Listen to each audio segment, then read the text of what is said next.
how to proceed with developing your actors table or the action objective obstacle preparation of Stanislavski. Now, on this side over here, you would have your script. This is one script, one extract. And over here is your actors table. So the very first thing is obviously this is digital, you'd have the printed version. So the very first thing you want to do is you're going to typically highlight your lines. So these are the stage directions. If I scroll down and let's say that my character is Ken, so I keep scrolling down and over here would be the first line. And typically what you would do here is that you would be highlighting it, which let's see if I can do that. Right, I might not have access to that specific one right now. No, so that's okay. So you'd highlight that, then the other one would be another one would be yes. The next one would be yes. Next one would be I want to be a painter, and so I guess I aspire to painting. Yes, yes, yes, yes. How do you know when it's done? So you keep on highlighting. Then what you're going to do, if this is now a script where you can handwrite, I'm going to do that over here. You would put 1 in the column over here. This is your line 1. This would be your line 2 over here. This would be your line 3 over here. So we'll just stick to these 3 lines. And yes, obviously you've seen that there's a lot of lines that do say yes, because it is repeated. Even though the word is repeated, what is happening for Ken and to Ken might be actually really different. So that is the very first step. It's just naming your lines. And a line is each time your character speaks. So for example, if I was playing Rothko, this would be my line 1. This would be my line 2, even though there's many sentences. And this would be my line 3. So each time there's your character's name and then he or she says something, that would count as a line. That's the very first step. Then the next step is what you want to do is you're going to read the play.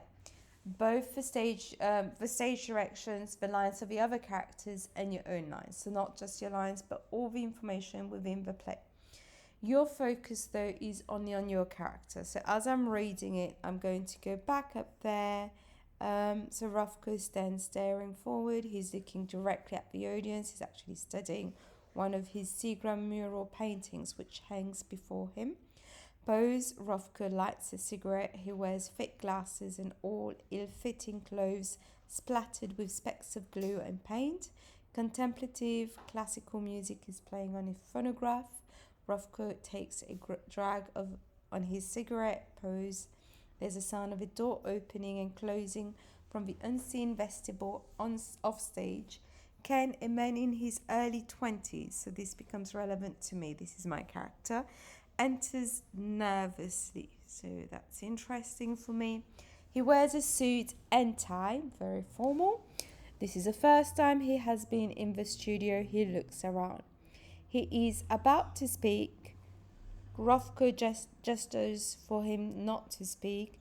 Then he beckons to Ken to join him. Ken goes to Rothko, stands next to him.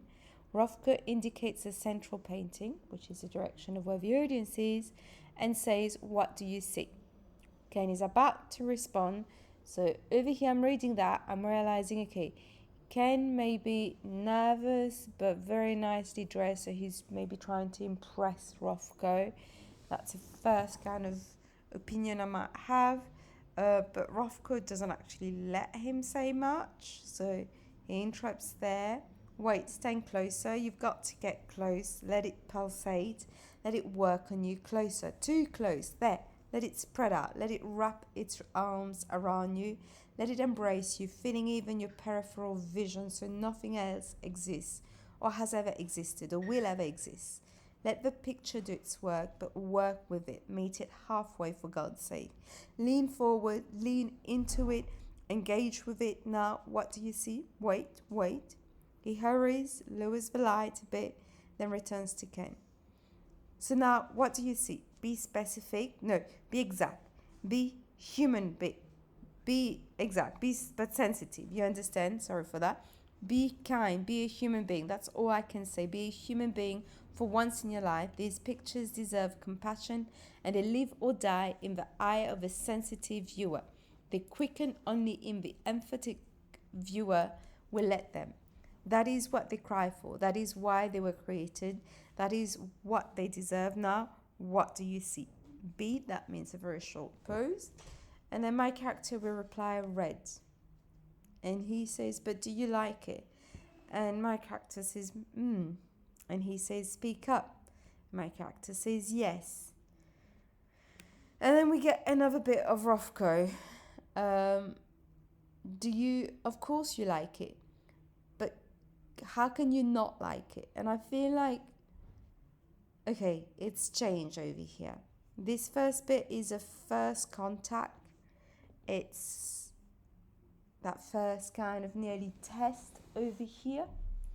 And then it might slightly change as I'm reading through. Do you aspire?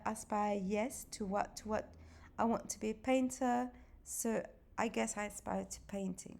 Okay, then, yeah, definitely here it's going different.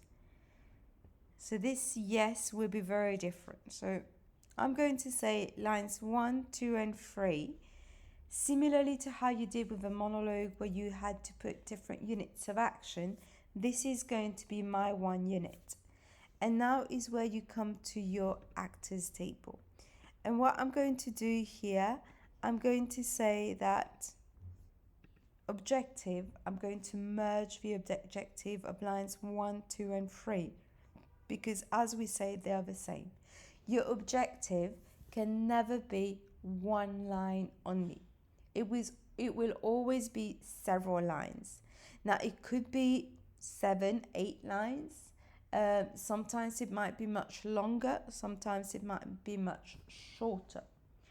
The other thing is your objective always needs to begin with I want to. Okay? I want to. This is your goal. If you remember the video we watched on the Stanislavski technique, it's about your goal. What do you want to achieve? So I know here when I'm reading it, and now the objective, the content to this is not going to be the literal meaning of the lines. This would be what you would do in English literature. Over here, what I'm going to do is I'm going to use the information from Uta Hagen's 7 questions about my character background. I'm going to keep developing my own interpretation of who I think my character is. And I'm going to decide that, as Ken, I want to be recognized as an art connoisseur. This is what I want to see here. So, first step, I did my lines, and that would have been on the script. Second step, I've done my objective.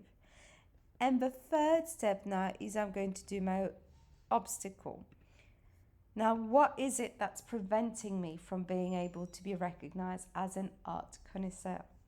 And the obstacle will always need to match with the objective. So if my objective was over 7 lines, let's say, then my obstacle would need to also be over 7 lines. 1 obstacle per objective. So I'm going to stick to the 3 lines.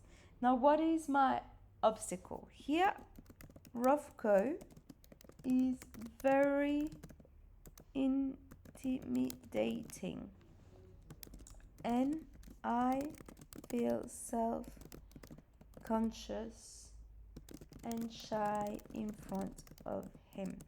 So obviously Ken tries to talk, doesn't really.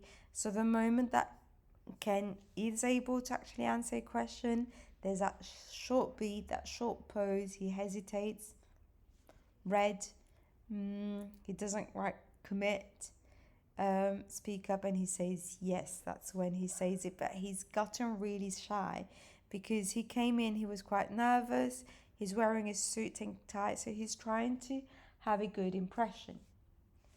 And over there, this is going to help me understand the dynamics of the scene. Now, this here is a preparation. It's what I'm going to be playing when I get into rehearsal. But obviously, I do not control Rothko's preparation, and this is individual work, so I can't know what Rothko is doing or the actor playing Rothko is. So when we get to rehearsal, we need to negotiate a little bit, and that is absolutely fine. Now, the next bit, and this is where it becomes really important, is that what you want to make sure you've also got is what we call the actions. So I'm going to think about when Ken says red, what is he doing? What is he doing to be able to realize his goal or objective and to be able to overcome the obstacle? What is one thing he might be doing? Now, the action needs to be always a verb. Okay? That can be done to someone. Okay? So I can't say sit. We understand that sit is not good. But I can, for example, challenge. Because I challenge you. So I can say that.